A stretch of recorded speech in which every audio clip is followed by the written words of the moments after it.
araw para sa lahat ng mga anak ng Diyos. Salamat po sa ating mahal na Panginoon na muli niyo po dinala ang ating presensya upang tayo po mga kapatid at patuloy po na maglingkod sa ating Panginoon. Lahat na buhay at masaya masabi Amen. Praise God. Panginoon, muli kami po ay napapasalamat sa muling pagkakataon na yung pinakalob sa amin. Ngayon po ay patuloy po kami mananaliksik, mag-aaral ng mga salita. Nawa, ito po ang makapagbibigay ng panibagong kalakasan ng aming mga kaluluwa. Salamat po sa iyong pangunguna in Jesus' name. And everybody say, praise the Lord. Palakpakan po natin minsan pa natin Panginoon. Praise God. Hallelujah.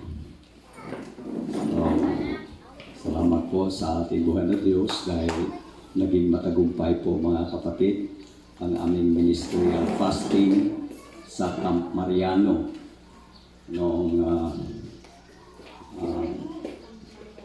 February 16 up to February 18. So, 3 araw po kami doon sa Camp Mariano mga kapatid. February, Pastor?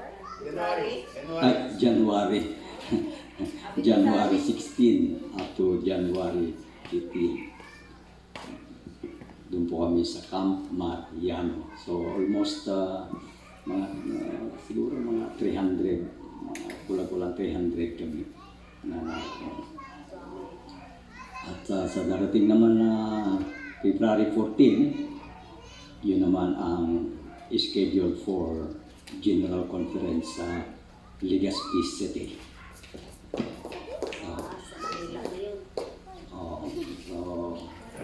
Nangyari mga kapatid, wala kasing direct na Legazpi Bicol. So, sa biyaya nun Diyos, ang ating magiging flight is from Manila, from Jensan, Manila. Then, ating kuha na naman, sakayin naman mga kapatid from Manila, Legazpi City, 2 eroplano. Ano yan, Pastor Visayas? Luzon na yan, pero walang direct connecting flight. Walang direct na from Jensan, Legazpi City. Bicol. Pagka kapag by land naman, maraming mga kapatid, kaya maraming mga nagkaroon ng maraming mga pastors na nagkaroon ng bagong sasakyan. Kaya marami sa kanila na kumboy, bailan. Well, salamat po sa matagumpay na gawain.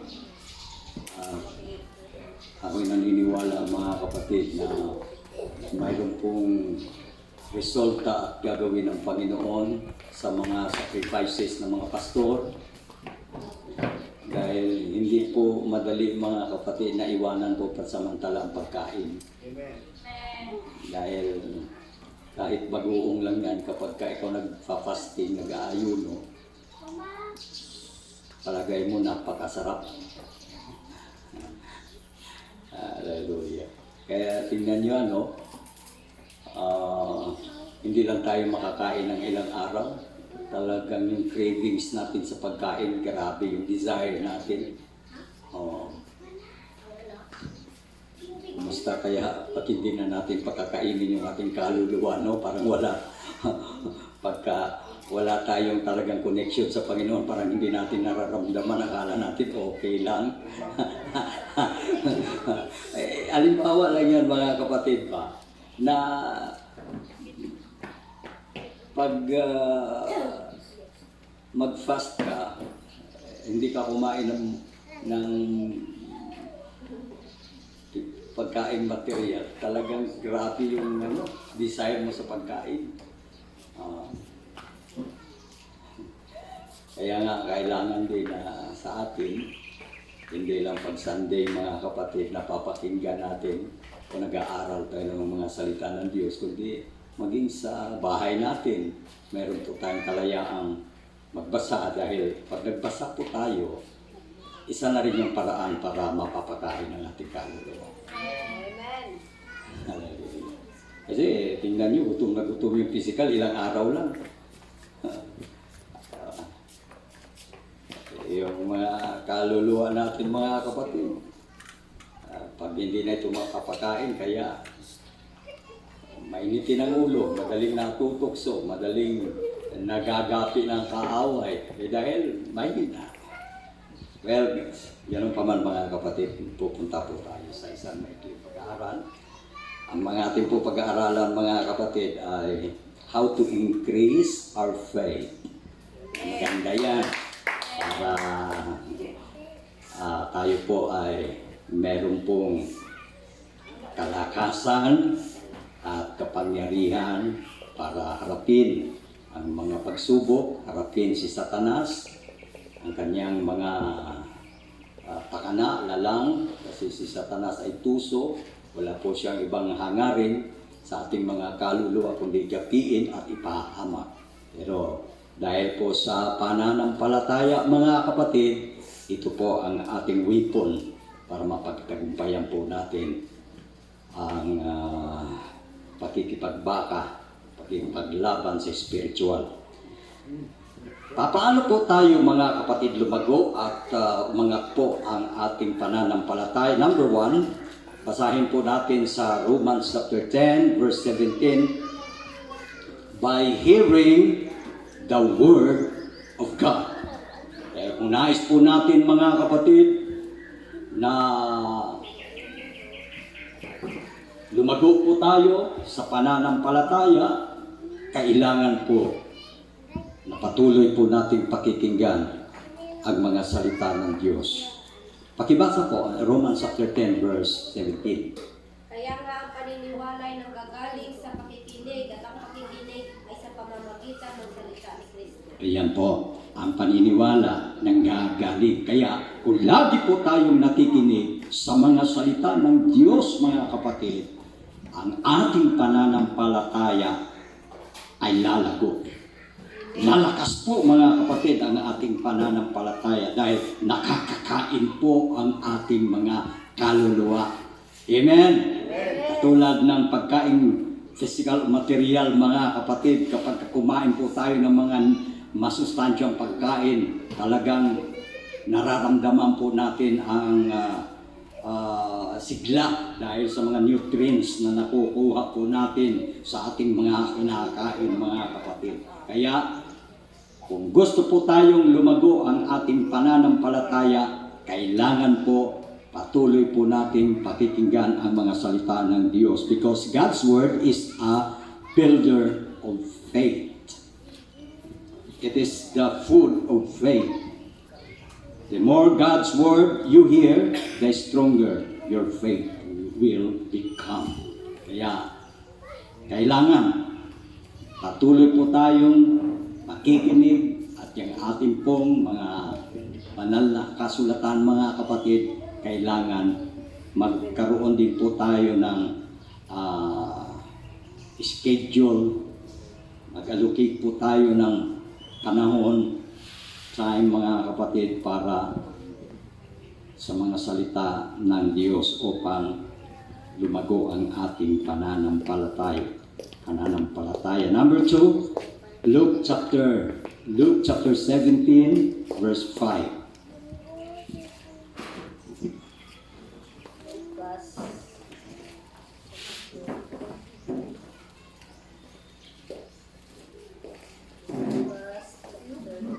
Praise God. Hallelujah. Verse 5, Pastor. Oh, sa Lucas. Luke chapter 17 verse 5. Ay, 17.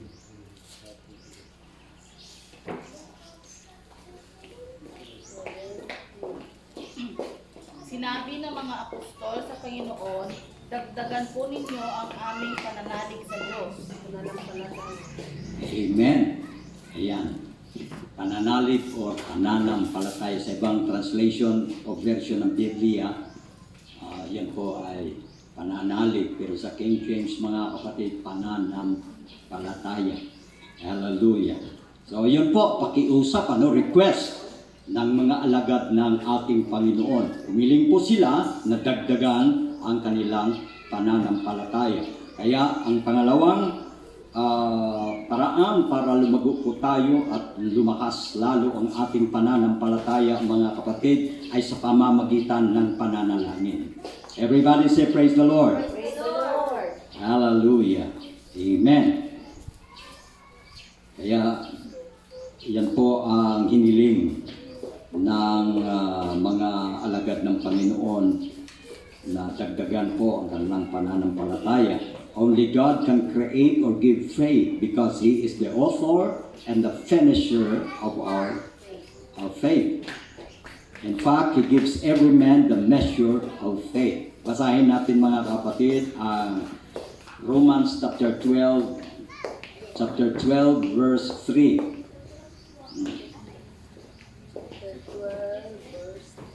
Romans.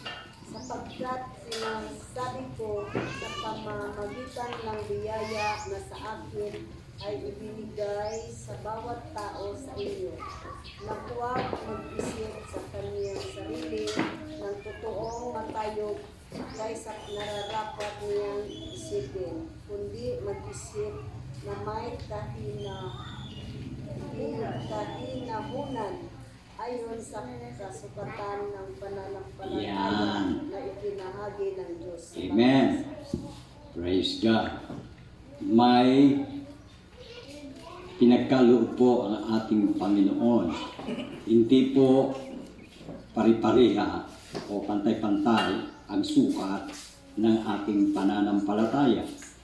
Mayroong sukatan, mga kapatid. Kaya hindi katakataka na ang iba meron lamang maliit na pananampalataya, little faith. Ang iba naman merong tinatawag na great faith. Hallelujah. So, meron tayong sukatan, mga kapatid. May pinagkalooban po tayo ng Diyos ng pananampalataya ayon sa sukat at kakayahan. At napakaganda po, mga kapatid, dahil tested and proven sa banal na kasulatan ang yung mga taong pinagaling, yung mga taong nagkaroon ng himala dahil po sa kanilang pananampalataya. Kaya sabi ng Panginoon, according to your faith, be it done unto you. Amen. Kaya nakabase po, mga kapatid, nakabatay po sa sukat ng ating pananampalataya. Ngayon, kung medyo maliit, humingi tayo ng Panginoon. Humiling tayo sa Panginoon, Lord, increase my faith. Dahil yan naman, mga kapatid, ay kalooban ng Panginoon na tayo humingi sa Kanya.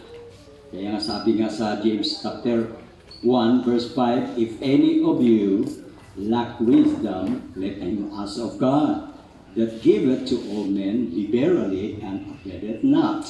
Kaya ang sino daw nagkukulang ng kaalaman, nagkukulang ng pananampalataya, kung anuman, mga kapatid, yung ating kakulangan, lumapit tayo sa Panginoon, humingi tayo, at ang sabi ng Panginoon, hindi siya maramot. Amen? Amen.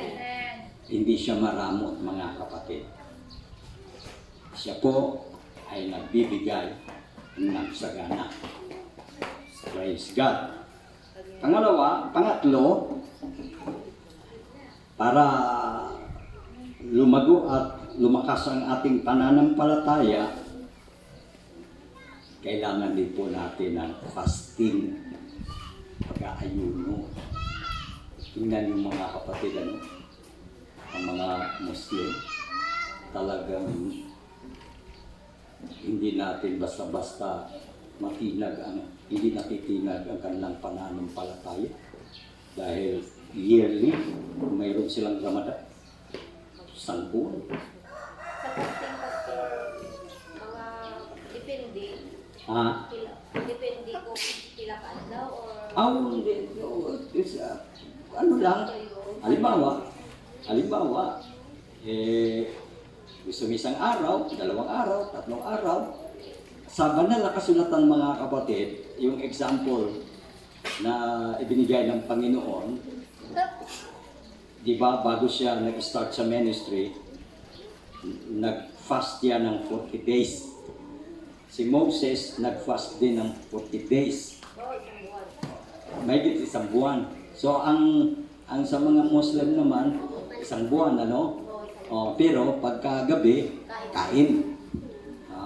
Pero meron talagang resulta mga kapatid ang pag-aayuno. Hindi lamang para sa spiritual, kundi maging sa ating physical cleansing. Kailangan isang ipagpahinga rin itong ating tiyan mga kapatid para ito po ay mahugasan. At ito ay yung mga toxic mga kapatid, dahil yan din po ang mga karanasan ng mga nag-aayuno mga kapatid na mayroon talagang benefits, physical at saka spiritual ang fasting. So, ngayon, yung mga meron ng mga maintenance, meron mga sakit na hindi makapag-ayuno mga kapatid, doon sa Camp Mariano, kahit hindi naman yan mahaba, sinubukan nila na tabi muna yung maintenance nila. Okay man, dahil hindi naman mahaba. Pero siyempre, kapag may maintenance ang mga kapatid, mas mahirap man na uminom ka ng gamot na walang kain. Pero yun po mga kapatid ang ikatlong paraan para lumago at lumakas ang ating pananampalataya ay sa pamamagitan ng pag-aayuno. Ayan. Darating din mga kapatid. Ako pastor, nakapagpasti ako ng 6 days. Talagang ako, minutol ako ng maintenance. Pero sa ganong pagkakataon, ang 6 days na yun, hindi na ako pagkain. Hindi ako bawal sa akin mag-take ng mga gamot. Hindi talaga ako nag-take ng maintenance ko. 6 days, hindi ako Amen. mag-take ng maintenance ko. Wala man. Pati tubig, Pastor. Pero mahina ako. Normal yan. Isang araw lang na hindi ka kumain, nangihina ka, ano pa kayo 6 days. Kasi mga kapatid, para sa ating spiritual, lalo tayong kasi napapalapit kapag mayroong pag-aayuno. Pagkain tsaka tubig yung Pastor, no? Pwede, walang problema. Tubig. Oo. Tubig. Pwede. Mm. Tubig na lang, Pastor. Matubig. Ang napakaganda na experience ko, Sa'yo, Pastor, na nag-fasting ka kahit sa gabi mo lang. meron. Pero ang maganda na nasubukan ko kasi si Pastor Jimmy Sulit talagang fasting full talaga yan. May schedule talaga yan, yearly siya. So natuklasan niya na mas lalong maganda kapag during fasting ang iniinom niya yung ano ng niyog. Yung tubig ng niyog. Yun ang ay hindi na naman. Yun nga ang kanyang naranasan na umaabot siya ng 40 days. 40 days, 21 days. Kasi yung kanyang fasting pang mahabaan, hindi lang yung tatlong araw, isang linggo. Yun ang tinatawag na major fasting. Yung umabot ka sa 21, yung 21 above, tinatawag yan na major fasting. Pero yung halimbawa, 3 araw, 1 linggo, 2 linggo, considered pa yan mga kapatid na hindi pa yan matatawag na major fasting. Wala siguro sa dalawa. Kaya Ay, oo. Hindi ko matrabaho. kung gusto mo talagang medyo tumagal, na baga hindi ka gaanong makapag-pray ka ng maayos, yun, sabaw ng buko, yung tubig ng niyog. Dahil sa fasting kasi, pagka inabot mo na yung 3 araw, diyan ka na talaga struggle, manghihina ka talaga. Pagdating ng 1 linggo, yan, grabe ang ano mo diyan, struggle mo diyan, mahina ang katawan. Pero pag nalampasan mo naman ang tinatawag na 2 weeks, 2 weeks nalampasan, yun naman, wala nang gutom. Wala nang gutom. Depende yan sa kuan. Depende yan sa tao na kuan niya. Pero on my own personal experience, kasi nakapag-fast din ako ng medyo mahaba-haba. Sa aking karanasan, pagdating ko ng 2 linggo, wala na parang hindi ko na naramdaman ang gutom. Pag 3 linggo na, bumalik ang lakas ko. Bumalik yung lakas ko. Kaya nakapag-preach pa nga ako ng 21 days. Nangaral pa ako, parang lumulutang ako sa amin. Ayun, yun ang sa biyaya ng Diyos na naabot natin nung sa ano natin sa ministry, yung ang haba ng fasting hanggang doon lang mga kapatid. Pero marami kaming nag-attend na, ilang kaming mga pastor na nagplano kami ng 40 days. Pero hindi talaga matuloy-tuloy, hindi talaga makaabot ng ganon kasi ang napakalaking kalaban sa fasting, yung init, ang araw, napakatagal. Kaya kung hindi ka talaga determinado, ay hindi mo kakayanin. Aywan ko si Brother Alex kung ilang araw ang inabot niya sa fasting. Kasi pinag-aralan natin, Brother Alex, how to increase your faith. Paano lumakas ang ating pananampalataya.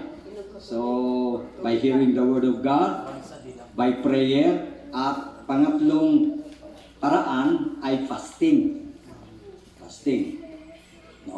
Sa ating mga kapatid, matagal na tayo na hindi nag-schedule ng fasting, kahit makapag-fast man lang tayo ng 1 araw, ganun. O kung hindi kakayanin 2 meals, okay na yan. 2 meals.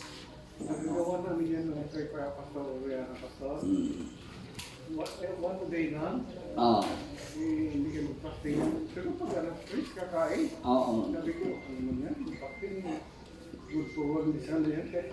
Okay man lang para doon sa mga baguhan, para sa ano, kasi ibang-iba kasi kung pinapagpahinga din natin yung katawan natin at makita natin ang kahalagahan kung papaano yung katawan nating lupa, pagka yan po ay pansamantalang tumigil sa pagkain, grabe ang pagnanasa. Kaya naman makita natin sa spiritual, kapag tayo nagpa-fast mga kapatid, talagang yung espiritu natin talagang kumbaga sa anong malapit tayo sa Panginoon, at yung prayers natin, yung may power.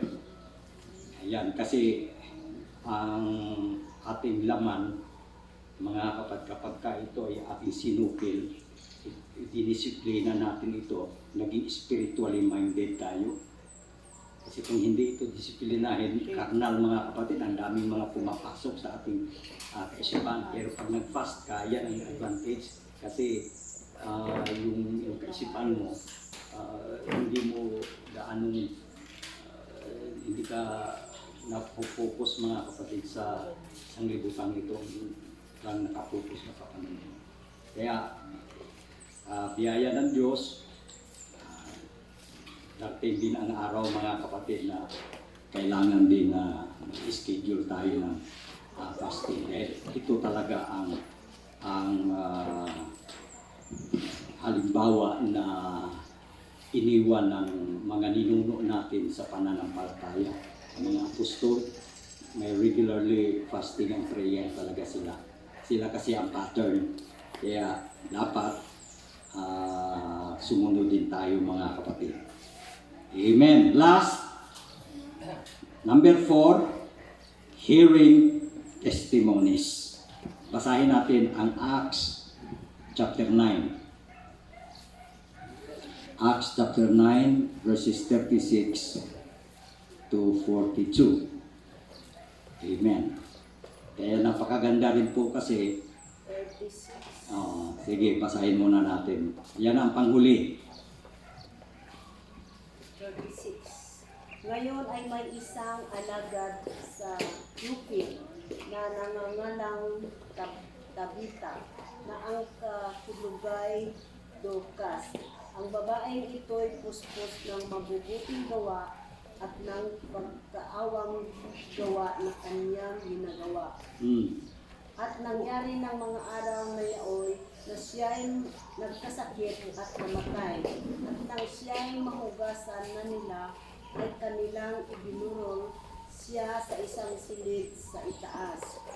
At sapagkat malapit ang Lida sa Joppe, pagkabalita ng mga alagad na si Pedro ay naroroon, ay nangagsugo sa kanya ng 2 katao na ipinamanhik sa kanya, huwag kang magluwat ng parito sa amin. At nagtindig si Pedro at sumama sa kanila. At pagdating niya ay inihatid nila sa silid sa itaas. At siya'y niligid ng lahat ng mga babaeng baog na nagsisitangis at ipinakikita ang mga tunika at mga damit na ginawa ni Dorcas nang ito'y kasama sa kanila. Tama ka Sige, tuloy. ay, hanggang 40. Datapwat ipinalabas ni silang lahat ni Pedro Hanggang 42. at lumuhod at nanalangin. At pagkabaling sa bangkay ay kanyang sinabi, Tabita, magbangon ka. At ininulat niya ang kanyang mga mata. At nang makita niya si Pedro ay naupo siya. At iniabot ni Pedro sa kanya ang kanyang kamay at siya'y itinindig. At tinawag ang mga banal at mga babaeng baon. At siya'y iniharap niyang buhay. Okay, everybody say praise the Lord. Amen. So, tingnan niyo po mga kapatid, yung mga testimony. 9. Grabe. Yung mga sipag na manampalataya na matay. Pero dahil sa kapangyarihan, na binigay ng Panginoon kay Pedro na buhay na muli. Kaya doon mga kapatid nagkaroon ng napakagandang patutuo at lumakas ang pananampalataya ng lahat. Nang nakita nila ang milagro na ginawa ng ating Panginoon. Kaya maging sa atin mga kapatid, nakapagpalakas din po ng ating pananampalataya kung may mga kapatiran tayo na makapagpapatutuo o mag-testify ng mga magagandang bagay. Lalakas yung ating pananampalataya. Kaya sa testimony, dapat yung ating mga sasabihin magaganda para yan kasi isang paraan yan para maging malakas at matibay ang pananampalataya ng bawat isa. Praise God. Everybody say praise the Lord. Praise the Lord. So hanggang dito na lamang mga kapatid, how to increase our faith by hearing the Word of God, by prayer, fasting, and hearing testimonies. Yan po ang isa sa mga yan po ang mga paraan para mag-increase, lumago, at tumibay ang ating pananampalataya. Palagpagan po natin ating Panginoon. Praise the Lord. Hallelujah. Tumayo po tayo mga kapatid. Amen. At yung ating Sunday School offering, kung meron po tayo, ibigay natin. Hallelujah. If you give unto the Lord He will give much more to you, much more to you.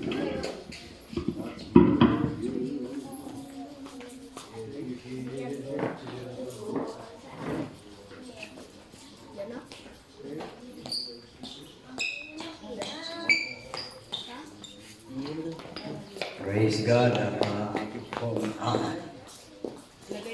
Niling Pastor Sumanday na manalangin sa pagtatapos ng Salamat o Diyos sa mga tulong sa pagpagkasing ikaw sa anak at gala ni mo Ginoo sa pagpagkasing. Salamat nga sa mga tulong isip sa amon sa kalingon buhi ang amon sa kalituhanon diha sa ilong maligong sa pagpinabuhi at paabot sa iyo. Ganay po ka sa